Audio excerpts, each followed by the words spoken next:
Washington Wizards podcast, part of the Locked On Podcast Network. Your team every day.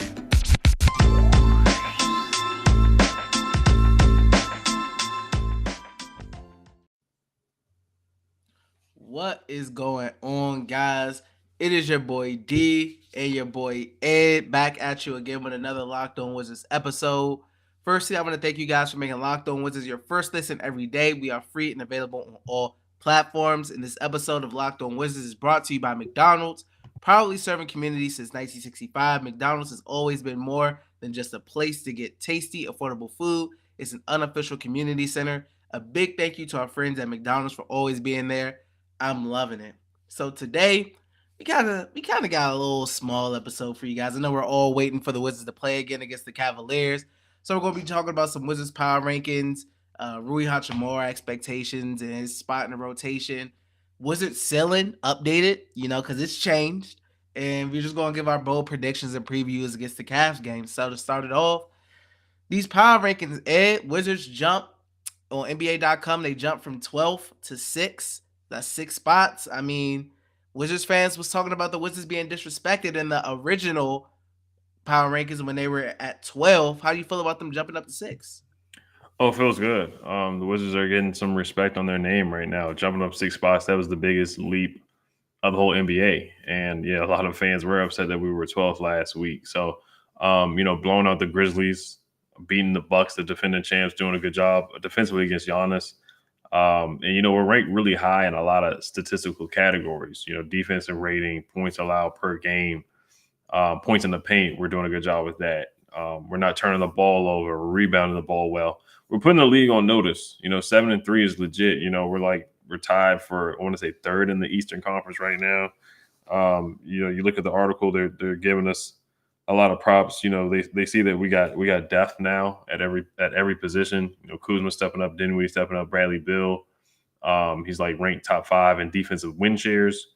So we're an improved team right now. We're being coached well. We're finishing games. We're putting the league on notice. That 2-game winning streak right now. We're beating good teams. We beat the Pacers, beat the Celtics, beat the Raptors, who have a good record right now too. So it's just, we're not just beating slouch teams. We're actually beating legitimate teams, and the league is finally noticing it. Now it's still early. It's only 10 games. We have a long season to go, but they just see the depth of the roster. Montrezl Harrell playing well, Bradley Beal playing well, Kuzma, Dinwiddie, KCP, Neto coming off the bench. So it's just a lot of guys that we can throw in there and help win ball game. Daniel Gafford as well. So, but yeah, I mean, looking at the list, the teams that are ahead of us, the Jazz are in 5th place, the Sixers are in 4th place, the Nets are in 3rd, Golden State Warriors are number 2, and the Heat are number 1. So I can't really argue. Where last week the Hornets were above us, and there were some other teams. I think the Bucks were above us, even though the Bucks had a losing record. So there was just no way that you could really put those teams above us. But the team that is in 7th, believe it or not, is the Cleveland Cavaliers. We played the Cavaliers tonight, so we're going to talk about the preview later on. So it was very interesting. 2 teams that nobody really expected to be 7-3 and 7-4 right now are top teams. The New York Knicks are at number 8. The Bulls are at number 9. The Bulls had a hot start, then they tailed off. So the Bulls were above us, and we basically had the same record at the time. I think we were 5-1 when they came up with the record with the power rankings, and the Suns are number 10 at 5-3. So the Wizards are getting respect. We just got to keep it up. It's very early, but we got to keep it up.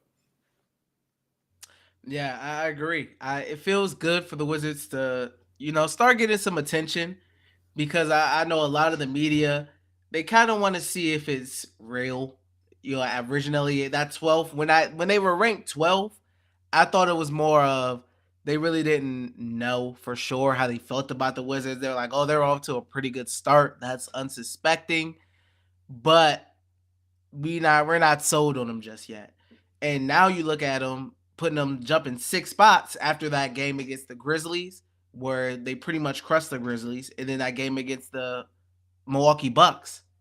I mean, you got to start giving the team the respect. Yes, you could say it's 10 games and it's just 10 games right now and it's early, but you got to rank the teams according to how they're playing in the moment and not how you think they'll be playing 3 weeks, 5 weeks, 6 weeks from now. And the Wizards are playing really good basketball. And yes, it is early, but you can see the signs of a team that has a really good foundation and that's playing ball the right way. I can understand the Wizards played a bunch of bottom feeding teams. And like some people may say the Warriors, for example, they've played a lot of teams at the bottom of the standings, etc. And they may say the Warriors, even though they're starting off really good, their record is kind of fluffed right now. And the Wizards, you can't say that about the Wizards. They've played, you look at their schedule, they've played a lot of good teams, and they're 7-3. They're playing defense, they're fighting, they're moving the ball on offense, they're well coached. These are all things that shows a sign of a really good team. And yes, people say it's early, and I understand that. You can say it's early because that's true. But you can't ignore the signs, man. And all the signs that I'm seeing points to a really good basketball team. Now, I don't know towards the end if they'll be the sixth best, but I definitely think right now it's an accurate rating. The teams above them, the Jazz, the 76ers, who's playing really good ball right now, even without Joel Embiid, Tobias Harris, Ben Simmons, so that's a testament to that team. Brooklyn Nets, Golden State, Miami Heat. Like you said, I don't really have any arguments against that. So I'm just glad the Wizards are getting their respect right now, personally. Definitely, yeah. And then there's a tweet circulating on Twitter right now. The Wizards are top 10 in the record-wise points per game, points allowed per game. We were dead last in points allowed per game, so that's just a huge upgrade. Shout out to Wes Unseld on that. We're top 10 in rebounds. We're top 10 in blocks. We're top 10 in threes, top 10 in offensive rating, defensive rating, net rating, field goal percentage, defense allowed, and three-point percentage, defense allowed. So, like you were saying, we're the real deal. And what we did to Ja Morant, not letting him get 20 to 30 points, that was huge. Like I said, defensive rating, we're fifth, and our pace has slowed down. So we're a team. We're just very different from last year. We're number one in pace. West Unseld wants to slow it down and manufacture points. That's why we're not turning the ball over much. But yeah, you look at the numbers, man. Every statistical category, we're top 10, and we're playing like it. We're making adjustments. We lose to the Nets, and we come out there and go on a 2-game win streak. And we lost to the Raptors and made adjustments and beat a good Grizzlies team and beat Giannis, the defending MVP. So we're starting to put the league on notice. We don't have a lot of national TV games, but we'll work our way and get those. And I'm fine with staying under the radar right now too. But the Wizards, as of right now, like you said, you got to judge it on where we are right now. We are a top 10 team in the NBA for sure. Yeah, I mean, I completely agree with you. And next, we do want to get into Rui Hachimura. But first, we have a message from our friends over at Built Bar. I love Thanksgiving, all of the good food and treats, and plenty of them. But maybe you want a yummy dessert, but isn't so full of calories and sugar. It's the perfect time for Built Bars. Built Bars, the new holiday dessert. Feast on something delicious and feel good about it. One slice of pie has upwards of 300 calories, and that's on the low end. Most Built Bars are only 130 and only 4 grams of sugar with plenty of protein. Replace the coconut cream pie with coconut Built Bar, or go for a raspberry Built Bar instead of that raspberry pie. Lots of good flavors to replace any pie. Low calorie, low carb, low fat, high protein. Covered in 100% real chocolate. Built is a great option for when you're hungry. If Thanksgiving isn't coming soon enough, go for a Built Bar or two. Share some at your family gatherings. It will make things less awkward. Maybe Aunt Betty hasn't tried a Built Bar yet. New surprises all month. Limited time flavors arriving at Built.com regularly. So check the site often. There's nothing like a Built Bar Black Friday. Mark your calendar. Black Friday will be a huge event with all sorts of surprises. The offer is to go to Built.com, use promo code LOCK15, and you'll get your 15% off your order. Use promo code LOCK15 for 15% off of your order. Once again, guys, I want to thank you for making Locked On Wizards your first listen every day. We are free and available on all platforms. So, Ed, Rui Hachimura, I know 2 weeks. They say they're trying to get him integrated, by the next 2 weeks. What's your expectations for him coming in? How you feeling he's going to, how do you feel about him fitting in the rotation?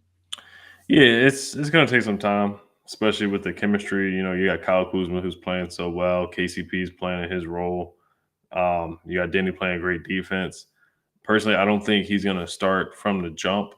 And I think, West is going to let him integrate into the offense and get going. But I think he's definitely going to be a huge help. He's going to be another defender, a guy who's 6'9", almost 6'10", that can, defend and can move his feet on defense.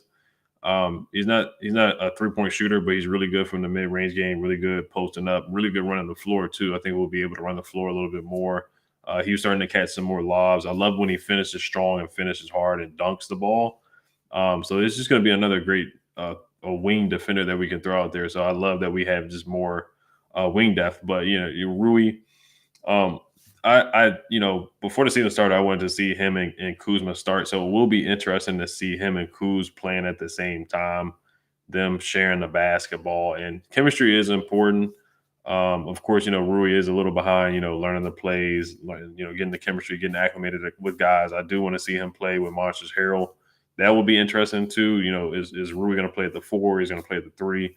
He can interchange and play both. But I do want to see him, of course, improve on his ball handling, improve on his 3-pointer, just to be able to be a threat and stretch the floor, so we can move the ball and get him integrated in the offense. So, but I'm excited to see him come back. I mean, that's going to be another athletic guy that is going to be able to contribute. He's capable of scoring. He's had a couple games in his career where he's had 30 points, 25 points.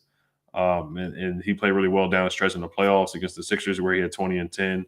I want him to take, some more notes from the way Kuzma has rebounded the ball. I think Rui, one thing is that, he does rebound the ball, but consistently rebound the ball. I think he is capable of getting at least 8 boards a game. So I do want him to pick up and, seeing what some of the guys have done so far, just pick up from that, just pick up that energy with Kuzma and rebound for the Washington Wizards. So I'm excited to see him come in, but I think he'll start off with, maybe like 20, 25 minutes a game instead of his usual 30 minutes a game. Yeah, I definitely think it's interesting to me how I feel like some people have started to think like, how does Rui Hachimura fit into the rotation? Like they may be looking at it as like a Denny versus Rui type of thing, or a Kuzma versus Rui type of thing. Where I feel like Rui Hachimura could come in and fit right in. It's not like Rui Hachimura is a ball dominant person who needs the ball and he just changes the offense dramatically. He can help. He can really help. Him and Denny can play at the same time. I do believe him and Cal can play at the same time. I mean, there's a spot there for Rui Hachimura. And right now, I like the starting lineup how it is. I definitely, especially starting off, I definitely would bring him in off the bench. Now, as the season progresses, if you want to make changes, depending on how things are going with the team or how certain players are playing, then okay, then that's different. But bringing him off the bench, playing him with Denny, playing him with Kuzma defensively, I think that's really good because Rui Hachimura defensively is a little underrated, in my opinion, as well. We seen flashes last year when they was on that West Coast trip when Rui Hachimura was guarding Damian Lillard, LeBron James, Kawhi Leonard, etc. So defensively, Rui Hachimura adds to what the Wizards are doing, and he's going to make the Wizards defense that much better. And you look at Denny, for example, and you say, oh, he needs to work on his finishing, etc. Rui Hachimura is pretty good at finishing. So it kind of is like a complimenting thing right there. So I think I'm excited for Rui to come. I'm excited for him to come and play and get back on the court. I think his fit is natural. It's going to be a seamless fit, especially easing him in off the bench. He doesn't have to come in and play big minutes. The Wizards aren't losing and fans aren't like, Rui Hachimura, come save us, help. It's bring him off the bench. The team's already playing well. Buy into the system, play defense, and do what you do. Because we all know what Rui Hachimura can do offensively, especially from that mid-range area. Hopefully from the 3, that continues to improve as well. But I'm looking at high expectations for Rui as he gets acclimated, maybe a slow start, etc. to start for a couple of weeks. He's been gone for a while. But I'm expecting big things for him, man. And I think the rotation-wise, I think he fits in easily. Yeah, and it's more about, it's not always about the starting lineup because I know, that was the big debate before, would KCP start or would Kuz start? Is it better to have, Kuz and Rui starting? So it's more about how you finish because, Denny didn't start in a Bucks game, but West was like, hey, Denny's just playing lights out defense. So he's got to finish the game. Montrezl Harrell has finished some games. Gafford has finished some games. So it interchanges. It's about matchups. And if Rui can pick up, because we heard the reports that he did lose some weight. So when he's back in shape and he has his weight under him, I want to see him dunking on guys like Anthony Davis, dunking on guys like Tobias Harris and yelling in their face. I do want to see that energy, and the energy from Trez is going to be contagious. So I want to see Rui get mean and get mad out there and just play angry and just be aggressive. That's what we were asking from him in his first 2 years, just to be more aggressive. When you get the ball, don't think. One move and go, hit your mid-range jumper, or one jab and go and dunk on somebody. So that's what I'm looking for from Rui this season. 100%. I agree with you, man. I'm like I said, I'm ready for Rui to get on the court. But finally, guys, we're going to have our preview and bold predictions for the Cavaliers games. But before we get to that, we have a message from our friends over at Bet Online. We're back and better than ever. A new web interface for the start of the basketball season and more props, odds, and lines than ever before. Bet Online remains your number one spot for all basketball and football action this season. Head to our new updated desktop or mobile website to sign up today and receive your 50% welcome bonus on your first deposit. Just use our promo code LOCKEDON to receive your bonus. From basketball, football, baseball, postseason, NHL, boxing, and UFC, right to your favorite Vegas casino games. Don't wait to take advantage of all the amazing offers available for the 2021 season. BetOnline is the fastest and easiest way to bet all your favorite sports. BetOnline, where the game starts. So, Ed, tomorrow, Wizards versus Cavaliers. What are you looking for? This is going to be a battle of the big men. Jared Allen versus Daniel Gafford. That was a fun matchup last season. Daniel Gafford, they were kind of even. I remember Daniel Gafford dunked on Jared Allen. We beat the Cavs last year. Evan Mobley against Trez too. Just all these bigs going at it. I mean, Evan Mobley's having a great year. He's probably the top runner for Rookie of the Year right now, or if not first and second. He's a baller. He can shoot the three. He can take it to the basket. So he's very versatile. He's basically the modern day 2021, 2020 type big man. He's not just a back to the basket type big. So it's going to be fun to watch him. Jared Allen, his energy is contagious. Like you said, last episode, Ricky Rubio had 37 points against the Knicks. So that's somebody we're going to have to watch out for. Colin Sexton is injured. The Cavs got a lot of guys out. We have a lot of guys out too. So we can't use injuries as excuses on either team. But just keep in mind, Colin Sexton's not going to be there. Lauri Markkanen is not going to be there. They got some guys out with COVID protocols. But yeah, I'm looking for rebounding. This game's going to be one in the paint. We average a lot of points in the paint. The Cavaliers average a lot of points in the paint. Unfortunately, we're both bottom 5 in points per game allowed per game. So it's going to come down to that. Rebounding, just being toughness. We cannot let that Raptors game we lost because they were more physical than us. We have to come out there and be more physical. Of course, with the guard matchup, Darius Garland, Bradley Beal. Darius Garland played on Bradley Beal's AAU team, so we need Bradley Beal to step up. And Kevin Love is going to be out too because of COVID protocols. But I would just say in the turnovers are going to be super, super key. That's probably our biggest key to victory because we've done a good job during the season overall with turnovers. But the games that we have lost, we haven't turned the ball over, and we haven't shot from the 3-point line well. So Bradley Beal, just if it does come down to a game where it's within 5 points and there's 2 minutes left, Bradley Beal has to be on his A game with ball handling. He can't let guys pluck him or fall over his feet and trip over his feet. So I got a feeling this one is going to be a close game. So we got to be conscious of taking care of the basketball. Yeah, like you said, battle of the big men. I mean, when you look at the Cavaliers, the first thing I go to is Jared Allen, who's been a beast this year. I'm pretty sure. I don't know if I haven't looked at the stats, but I'm pretty sure he's averaging a double-double. Every time I look at a Cavaliers game, look at the box score, he's got a double-double. Then you got Evan Mobley. I mean, he's been a force his rookie year. I mean, he's having a terrific rookie year right now. And like you said, they got some guys missing. The Wizards do got some guys missing. K-Love, Lauri Markkanen, Colin Sexton won't be playing. And we got some guys who haven't been playing the whole season. So when you look at the injuries, it's kind of, both guys hurt up, banged up a little bit. But What I'm looking for the Wizards is just to keep those turnovers down. We keep saying it. It's happened throughout multiple games. Thankfully, it hasn't been to the detriment of losing a bunch of games, but there's been times where they should be blowing teams out, but their opponent is in the game because they keep going on these stretches where they're turning the ball over or just errant passes or just lazy bad passes and turning the ball over. And we seen it against the Bucks. The Wizards started off on a 12-0 run, then they started turning the ball over and the Bucks came back easily. And a big part when you look at the first half of that Bucks game, you like the Wizards haven't been outplayed. The Wizards probably have been outplaying the Bucks, and it's been pretty good. It's just the Wizards kept turning the ball over, and if they didn't, they probably would have been up by 10 plus. But they got to keep the turnovers down. That's important. That's always like looking at it now. That's one of my biggest keys for the Wizards in general in a lot of their games, keeping the turnovers down. Secondly, continue to do a good job of guarding the three. You know, guarding the paint and defending Mobley and Jaron Allen, etc. That's one thing within itself.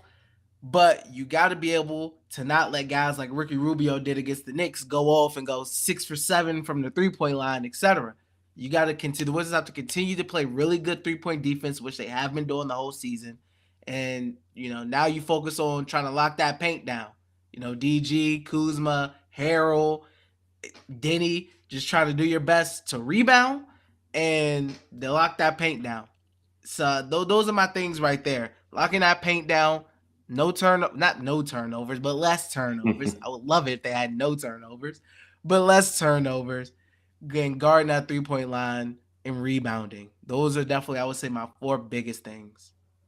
Oh yeah, definitely. I do want to see Denny defensively. They don't really have. I mean, of course, they don't have a Giannis or anything like that. But seeing the matchup because they play so many bigs, it will be interesting to see who Denny's guarding. So that will be interesting for sure. But I want to see whoever Denny guards. If Denny can keep up this defensive tear that he's on, that would be great to see. Yeah, we would love to get some more people in the penitentiary, man. Yeah, Definitely. locked on Denny. But locked on Denny. And to end it all, what's their bold prediction, Ed? I'm gonna go. I'm gonna say Bradley Beal has a good shooting night. I'm gonna say he hits 5 threes. I know Troy Halliburton. Shout out to him. He came on the show yesterday. He said Brad would have 40 points. I really don't want Brad to have 40 points ever again because we never win when he has 40. But I'm gonna say he has 35. He has 5 threes, and he's gonna have 5 assists and only 2 turnovers. That's my bold prediction. I'm going to say that the Wizards have all starters hit double digits. I think they did it against the Grizzlies. I believe it was the Grizzlies who they did it against. I'm going to say that all starters hit double figures in this game, which I would think would mean they won that game. So that's their poll predictions right there from me and Ed. Guys, I want to thank you once again for making Locked On Wizards your first listen every day. Now, for your second listen, go to Locked On Bets. It's your daily one-stop shop for all your gambling needs. Locked On Bets, hosted by your boy Q, with expert analysis and insight from Lee Sterling. Guys, once again, thank you so much for listening to us every day. Subscribe to us on YouTube on that road to 1,000 subscribers. Follow us on the podcast, wherever you get your podcasts, and we will see you guys next time. Yes, sir. Just want to shout out to everybody from Israel that loves Denny, man. Denny's ball. I hope he keeps it up. And hell to the Wizards. Peace.